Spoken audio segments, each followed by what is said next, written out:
Everyone has their own opinion regarding BTO versus resale HDB flats. But whether you should buy a BTO or resale HDB flat actually boils down to three main factors. Your timeline, your what? Your upgrade path, and then location, and the location needs. So welcome to the Marketplace Insights. So this is the Marketplace Insights where we share about the real Singapore property so that you can make smarter moves. You know, last time all people always used to say like BTO is the only way. Even right now, some people, they want to buy properties, right? They want to buy a resale HDB flat. Their parents actually stops them. They say that, hey, cannot buy resale. Doesn't make sense. You should go for BTO. Is it true that BTO is the only option for young people these days? Actually, honestly, like you mentioned, there are three factors. Right. So I think the major factor is always the timeline. Do they need it now or do they need it in future? So it's not the investment aspect come first. It's the needs coming first because HDB flat is different from condo, private property. So when you comes to HDB flat, to be very honest, investment should be secondary. The first priority is your needs, whether you need it right away or you have a home to stay, for example, your parents' house, your in-laws' house, that you can stay for the time being. Like you mentioned, if they have a place to stay, then of course they can afford to wait. The BTO building time is around now it's a bit faster, around 3 years. All right. Yeah, right. but of course there are now new regulations that are coming in. There's the prime, there's the plus and the standard flats. 10 years one, right? So the thing is that for the context as in of 2026, what is the market context now in terms of buying BTO and resale HDB flats? Okay, so let me just share a bit more. Like the HDB resale index actually rose 4.9% in 2025. Then of course the resale prices actually remain elevated. Actually, 18,000 over BTO flats completed in 2025, which is last year. So many buyers entering into the resale upgrader market post MOP. And of course, private launch supply actually dropped sharply. Right? Only 17 projects and only 8,100 units in 2026. Wow. Okay. Then of course now, like I mentioned, there are new regulations that come in. There's actually the plus and the prime flats. They have a 10-year MOP. Yeah. So this starts from the October 2024 launches. Right. So when we talk about timeline, we are looking at two sides. Okay. One is the entry side whereby whether you need it now. But we also need to plan for the exit side. Yeah. Right? Even though the HDB flat, the main priority is the needs of the person buying the HDB flat. But secondary is the investment point. When can you sell? What can you do after you sell it? So when we talk about this, the first thing that I want to ask is that if compare BTO to resale flat, how much BTO are actually cheaper than resale flat? Today, based on today, yeah. Yeah, so now actually we are looking at the trend. The BTO prices are actually 20 to 30% cheaper than the resale in the same area. Can you give me an example of 4-room flat prices for BTO and resale?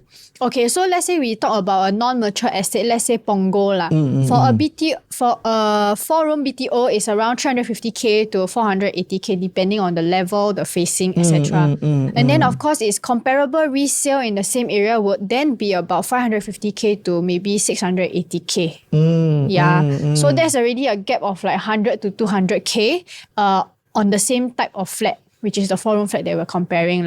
So essentially, a government subsidy, which is the most compelling reason to go for BTO if your situation allow. This difference now is about 100 to 200k. So that gap of 100 to 200k, if we take the average of 150k, are you willing to invest at 150k for just 3 to 5 years?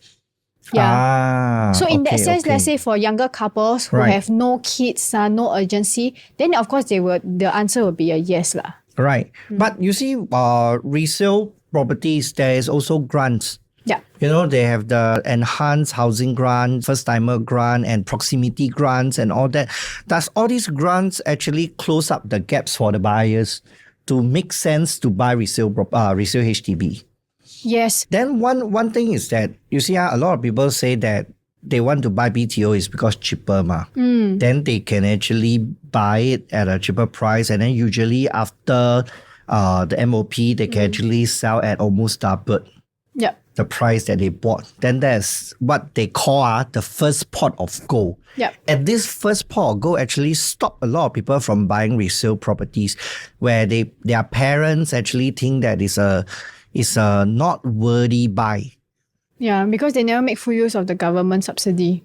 Okay. But what about the timeline? The complication about BTO now being extended to 10 years for the prime and the plus. How does this kind of thing actually affect? In fact, 10 years, I think that our government very smart. This is actually a cooling measure. Yeah. Right. Outright, yes, it's a cooling measure. What is the best way to cool the market than moving portion of the buyer and seller out of the market for 10 years, right? So I think it's very smart. But how does this policy actually affect our buyers and seller? Yeah, I think basically this one from the change from 5-year MOP to 10-year MOP, especially in the prime and plus, right? Because everyone naturally will want to go into the prime central area. That's why they actually have this framework. And then, of course, if the nearer you are to the MRT, you will be hit by the 10-year MOP. So with this MOP, the additional cooling measure that the government gave me is actually the clawback subsidy. So let's say if you sell at 1 mil, you may have to give back 13% back. So that is already 130K. Right. Yeah. So to some people, they may not know this because they just say, wow, I buy 500, I can sell 1 mil. But actually, when you sell at 1 mil, you actually have to give back 130K back to the government. And I think, and a lot of people miss out, the real cost is actually not money, it's your time. Because let's say you take 3 years to build, right? You take 10 years for MOP. Let's say you buy it at 30 years old. The day that you sell this property, you already turn 43. And including the waiting time. Yeah, the 3 years built up and then 10 years of MOP, 13 years at 30 years old, buy 43, then you sell. I would say that I agree with you. Like when we look into who should buy this kind of prime and plus, it's actually determined by your asset planning. Your goal. For example, you say that, I don't want big house, I don't want big cars, I just want to live a simple life. I just want to have somewhere near the CBD where I can access to work. Then maybe this might make sense for you. Yep. Right. But if you are someone that is very adventurous, you want to say that, I want to flip, I want to actually upgrade to landed from condo landed, then this 10-year scheme might not be feasible for you because it actually holds you out of the market for 13 years. And for example, you say 500K is the purchase price and you sell at $1 million. Clawback, let's say, or whatsoever, we take everything minus off, you get back maybe 800 and let's say all in all renovation, all that, maybe you take back 800K. Right, 200K is the clawback and the renovation fee. You take 800K minus 500K is 300K. And you take the 300K divide by the 3 years waiting time and the 10-year NOP. 13 years for 300K. You do the math. Right? So it doesn't make sense in a investor perspective. That's why I think this policy is good because government wants to ensure that whoever buy this model is for own stay purpose and not for investment purpose. So if you are buying for investment purpose, there. Because furthermore, if you plan to buy, you don't mind paying ABSD, you actually cannot rent out the whole flat. After 10 years. A lot of people don't know that leh. Yeah, after 10 years, you still cannot rent out. But it's my flat cannot meh? Cannot, but you can rent out per room lah. Room lah. So I still need to stay there lah. Yes. Right. Government has this in place so that you will stay there. That's the whole purpose of having all this prime location, giving you the MOP, is to reduce speculation in the market, especially in the BTO where it's supposed to be affordable. Yeah, that's why in CBD area or near to CBD area, in fact, that they can actually give such a price is to ensure that you actually buy it for your self-usage and not for investment lah. So I think the policy sets out very clearly that if you're looking for investment, the 5 years MOP one or the resale property might be more feasible compared to the 10 years one, right? I think this helps a lot of our listener to understand, when I look at 5 years, 10 years, how should I choose? It's actually based on my timeline, based on my purpose, whether I want to hold it for long for myself or I want to flip and earn to upgrade to a condo or a landed. I think that's actually sets the decision apart. Yeah, but I also think a lot of HDB's owners, they don't take into factor the accrued interest because the longer you hold, the more accrued interest that will be accumulated. So that's why when we see like maybe people who have stayed in a flat for 40, 50 over years, they actually they may face a negative sale. Just because of the accrued interest that they have to give back to CPF, not government. Yeah, to CPF lah, because CPF, yeah lah, technically is CPF. No, but 是可以用吗？可以用啊，你自己用吗？是你自己用啊。You government you cannot use it. Yeah. So you are right. Very good. So you see, don't say government take your money. It's yours. CPF is yours. Okay, make it clear once and for all. So anyway, I think the thing is that, yeah, because we do have a client that when they actually contact us, when we do calculation, we advise them not to sell, because when you sell, right, you might not have enough to actually repay the CPF, let alone to buy another properties. So this is a very sad case, but to be very honest, because a lot of people think that as long as I don't fork out cash in a monthly basis, CPF can pay everything, I'm good to go.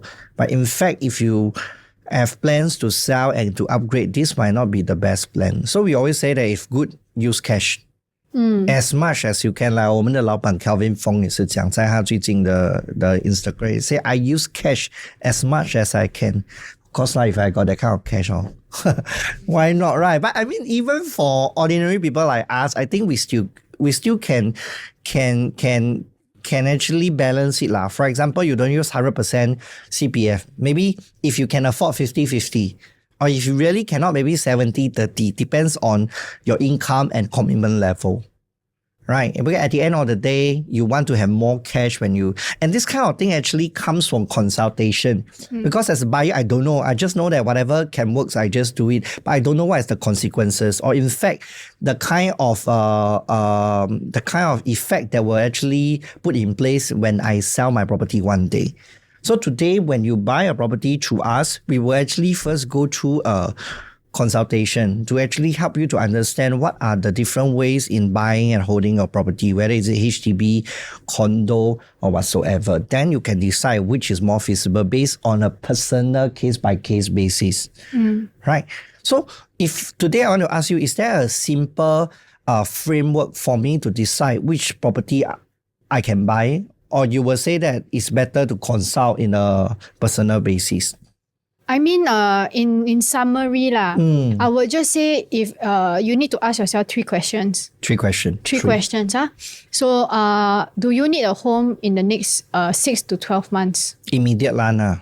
Yeah, immediate one. Okay, almost immediate, right? Here's the first. Yeah. Okay. Then of course the second one will be location. Do you need a specific estate like near your parents or near a school? Right. Right. That's another factor. Because a lot of people now they want to buy resale HDB flats because near to the parents. When they give birth, the parents can help to take care of the kids. Right. Okay. And the school And the school also, right? What about the third point? So the third point, of course, is the upgrade path. Are you planning to sell? Are you planning to upgrade to a condo? Maybe in 7 to 8 years' time. Right. When you need a bigger space with amenities, with facilities. Then of course your standard BTO in 5 years, you can do that. But if you choose a prime and plus that you have a lock-in of 10 years, then maybe you won't be able to do that. True. So I think this framework really helps listener, even myself, to understand the basic foundation of how do I determine whether I should buy a BTO or HDB. But of course, it is more than that. It also comes to your financial income, your financial commitment, and etc. to determine which one is ultimately feasible for you, right? Yeah. Yep. Yeah, then of course, I think when you have an agent also, you have us to actually do up the timeline planning for you. Because if you buy a resale and then you didn't sell your flat, you may have to pay the ABSD upfront first. Right. Yeah. Then of course, that's why the timing is very, very crucial. Yeah. But I'm also thinking, you see, now whenever we see a new launches or almost a lot of new launches sold out on the day, on the week, on the month. My question is that for a lot of HDB upgraders that are sitting on the fence thinking about upgrading to a private condo, what is your opinion about this? Say again.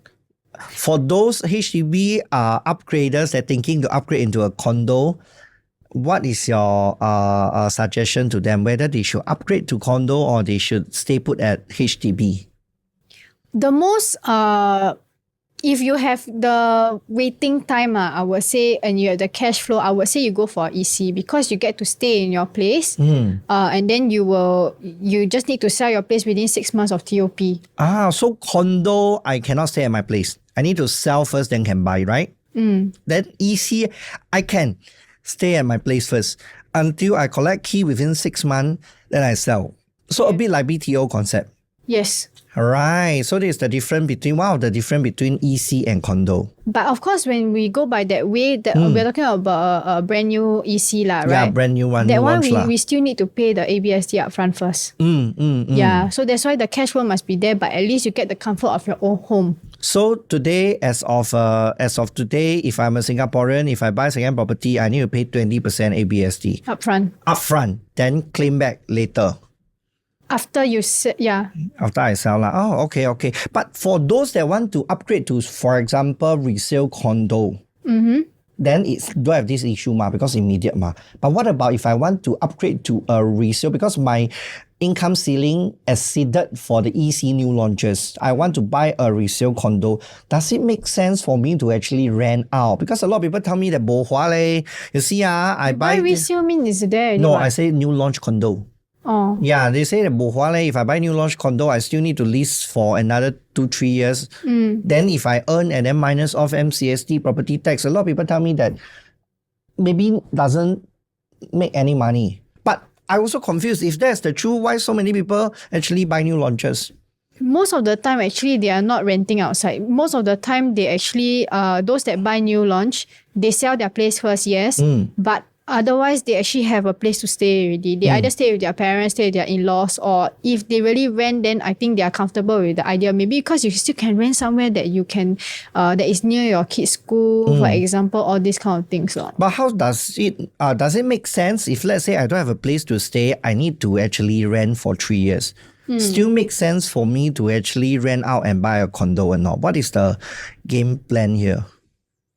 Because that depends on what project you buy. Right. Because let's say if we are buying into a project that we know can secure a certain capital appreciation, for example, resale has already transacted at that price and you buy into a new one that at the same price, then we know for sure that there is, we can't say for sure lah, but there's most potentially likely, a capital appreciation. Right. When we actually look at this capital appreciation, then we minus off, let's say, the rental they are paying for like the next 3 to 4 years, we still see that there is still a cash that you can actually cash out. Right. So I think the difference is that if you have a place to stay, it's the best scenario because for the 2-3 years, you actually save in your rental, or even if you want to pay your parents or family, it might be a prorated kind of rental. But in fact, a lot of people stop the idea of upgrading because you think that you earn lesser. First of all, I say that the most important thing is to sit down, do a proper consultation to see how much you roughly can earn based on the projected sales price and your entry price. Then you see how much is it. And I think the second thing is that even though you need to rent out, even though, okay, for example, you rent two of you, okay, maybe new couple, you rent a 3-room flat. Okay, for example, you rent at 3.2K. Okay, so 1 year is about 70K. Okay, slightly less than 70K. Okay, so 3 years is about $210,000. So to you is that, wow, I need to spend $210,000 on rental. It might not make sense. But if today you are not going the upgrading path to a new launch, you go to a resale HDB or a resale condo, right? You might not need to pay this rental expenses. But however, because you are buying a resale condo that is of a certain age already, the price that you can sell for might be already mature or nearer to the maturity.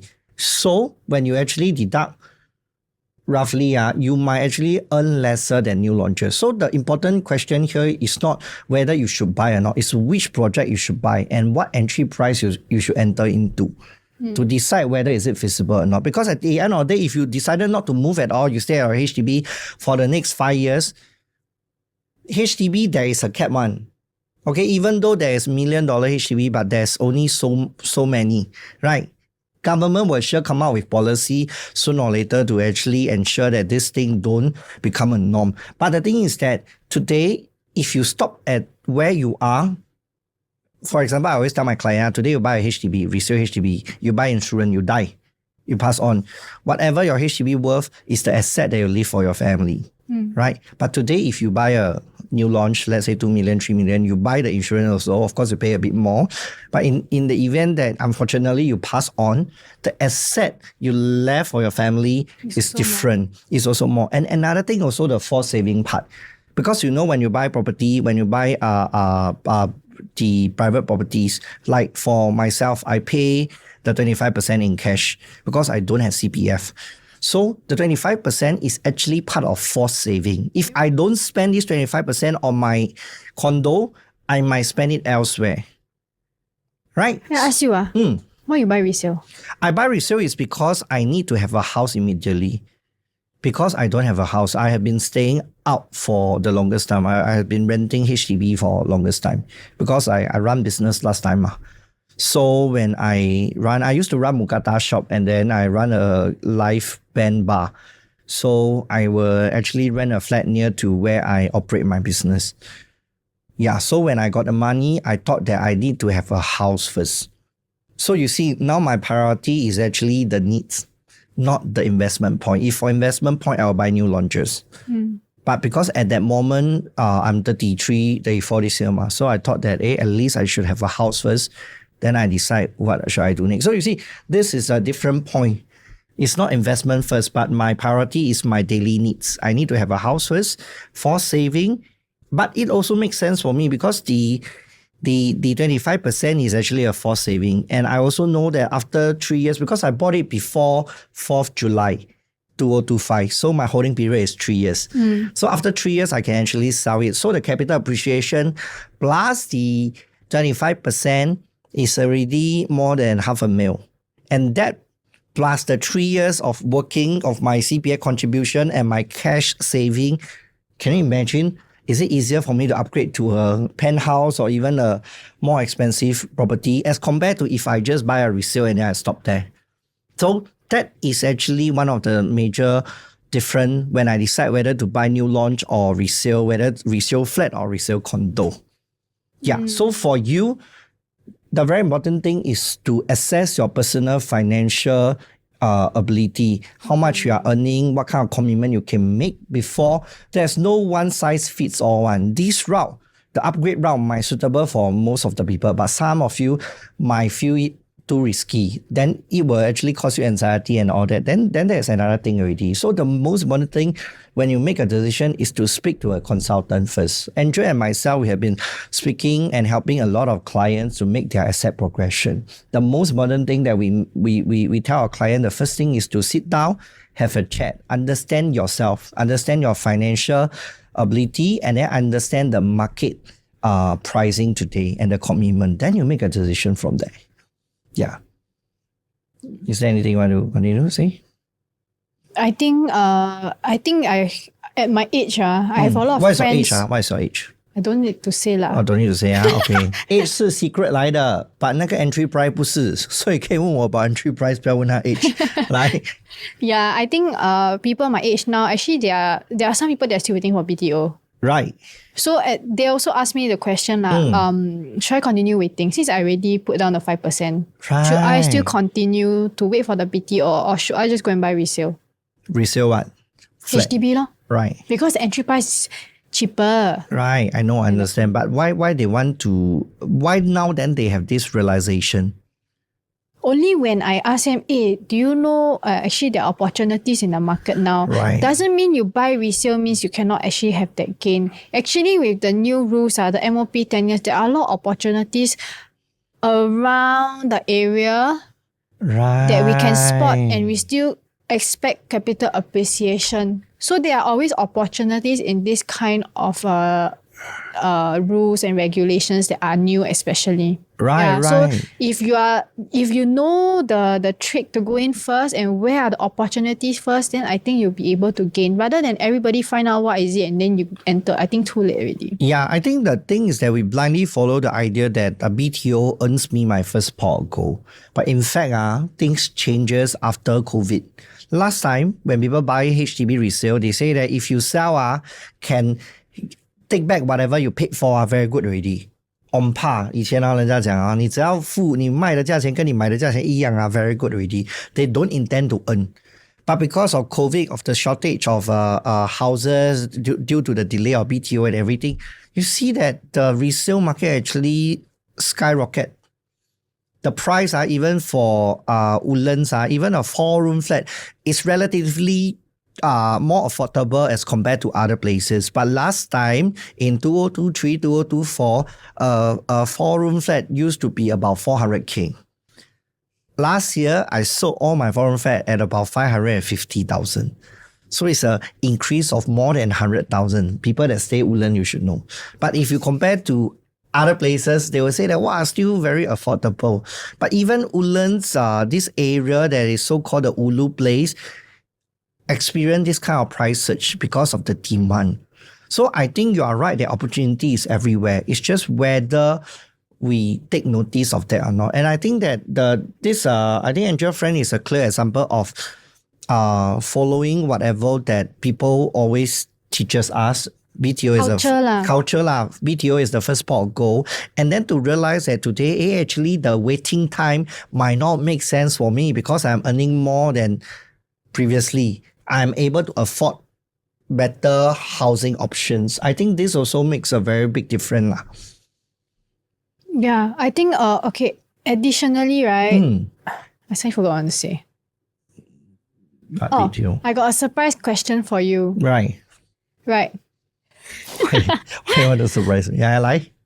Because this is a very sensitive question, so I have to phrase it very carefully. Okay. Right? A lot of people say, why are we contributing to this vicious cycle where we contribute to property prices going up and making it so unaffordable for those who are looking to downgrade even? Right.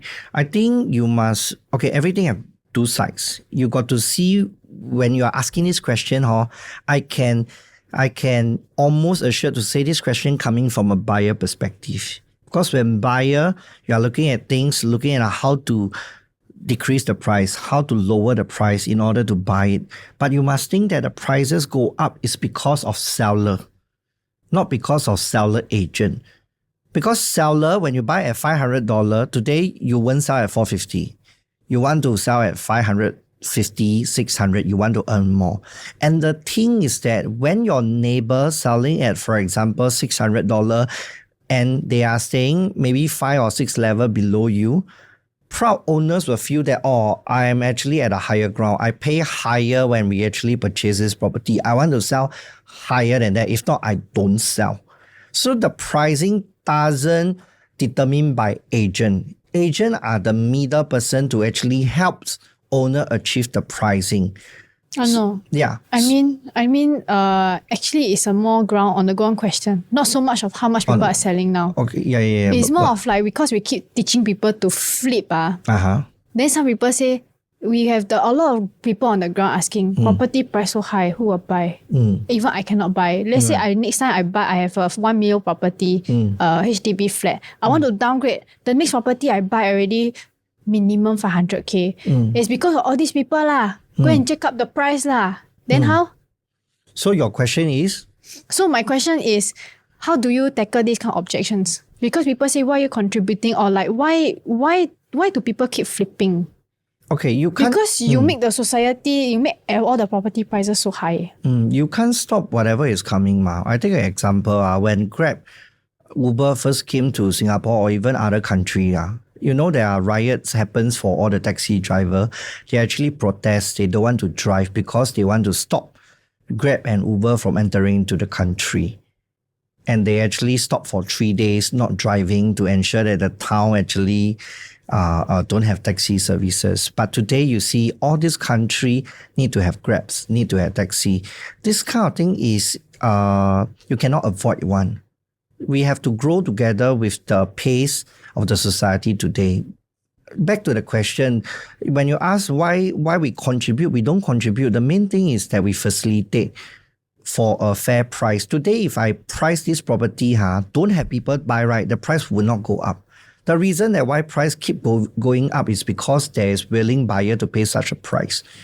Today, if I price this property for 1 year, nobody buy right, the price will automatically come down. So you should ask the question to other buyer, why are you willing to pay this pricing to enter into the property market today? Because even for land bidding price is increasing every single time as we begin to speak, as time runs. So you can't stop price being higher and higher. It's the same, last time prata only is 30 cents, today is 150. Cheaper $1. How can you stop price? How can you stop inflation? That's why people buy property, to go against inflation. If not, your money in the bank cannot fight inflation one. That is the reason that people realize that, I cannot stop the weak environment. 大环境我停不了，但是我可以帮我自己 by fighting against inflation by buying a property. And especially in a country like Singapore, when there is no so-called speculation. That's why so many foreigners come into Singapore. Even, you see a lot of new celebrity when they retire, they actually move like Zhang Bozi whatsoever. They move into Singapore, become Singapore citizen to bring their kids to actually stay in Singapore. Because first, it's safe. Second, the property prices is healthy. I wouldn't say that all property makes money. But the thing is that when you know that you cannot stop the 大环境, you have to 融入 and then make the best decision that you can at that point of time to fight against whatever is coming to you. I think that's what you should do. And before you know what is the option, speak to someone that's like Andrea and myself so that you know what are available. So I hope I answer your question. Yeah, I mean, this is a really a hard topic lah. Because I think generally a lot of people on the ground are saying a lot of old people, they cannot afford to downgrade. Because once they sell their 3-room flat, for example, maybe around 400k, right? They cannot buy anything. But actually on the flip side also, if let's say they bought it at maybe 100k, and then they are selling it for 300k, if they manage to sell at 300k, they have 200k in cash. Yeah, assuming accrued interest is not included lah, right? Like we just say there's no accrued interest. But if let's say they bought 100k and 10 years later it's still 100k, really they don't have anything left as a cash savings. Actually, a very interesting thing that I never tell anyone that is very interesting is that actually You look like you want to cry. No, I never want to cry. No, actually, why people will have this mindset is because you already skip out of what that's supposed to be. What I mean by that is that when we first born, right, we stay with our parents. By right, 我们长大，我们父母老了之后the right way is that parents sell away their house, take the money for retirement and stay with the children. That is the supposed plan. When 我们小的时候 parents 照顾我们，大了到我们照顾我们的 parents， 所以他们可以卖掉他们的旧家 use the money as their retirement and being taken care by the children. This is the initial plan. But because of personal preference, young people nowadays, they want their freedom. They want to be near but not together with parents. That's why parents are not able to downgrade because of the pricing today. But if you think of that, the right cycle is that when we're young, we stay with our parents. When we grow up, we buy a better house or bigger house. Our parents should sell their house and come and stay with us. Does that make sense? It still happens 啦。 Yeah, 有 but 是有啦。 seldom 啦，很少了嘛，对吗？对。所以when这些人问这个问题，为什么会这样？因为现在的思想变了，年轻人不要再跟别人住在一起，所以更多人买屋子，价钱才会上。所以 to answer to 你的那个 question， 还是 back to 两个字啦 ，supply and demand 啦，价钱会上是因为有人要买。Yeah. 所以就是这样子咯。所以你今天想一下，如果你真的要省钱，何尝不是一个方法 ？When 你跟你的 parents stay， 但是 whether you want to sacrifice your personal space for that, then that depends on you lah. So you see, buying house is very interesting. A lot of factors need to consider, not simply just the financial investment point of view. Which is important. Important, yes, but also you need to look at the overall picture. Yeah. Then you can have a better decision-making process. And that's what we do for our clients 啦。If not， 如果我们帮不到你，我们挣不到钱。I always tell my agent that 我们 agent we are business people. We are out here to earn money, not to do volunteer work. But the way that we earn money is to ensure that our client grows, whether they want to grows in terms of their capital appreciation, their investment yield, or they just want to grow from one property to another. That is our job to actually ensure our client be able to achieve, then we can earn our commission. So any last word for people thinking about whether I should buy BTO or resale flat or anything like that? You need to consult us because we need to know the whole picture, right? Your timeline and stuff. Because BTO, even for new launch, as long as you includes waiting time, a lot of calculation needs to be done. Yeah. So it's not that BTO can or cannot buy or resale flat can or cannot buy. It's whether which one actually make more sense for you at this point junction. I think this is the important thing that you need to take note of. Anything else for the listener today? No, I think that's too much already. Too much already. Okay, bye. Okay.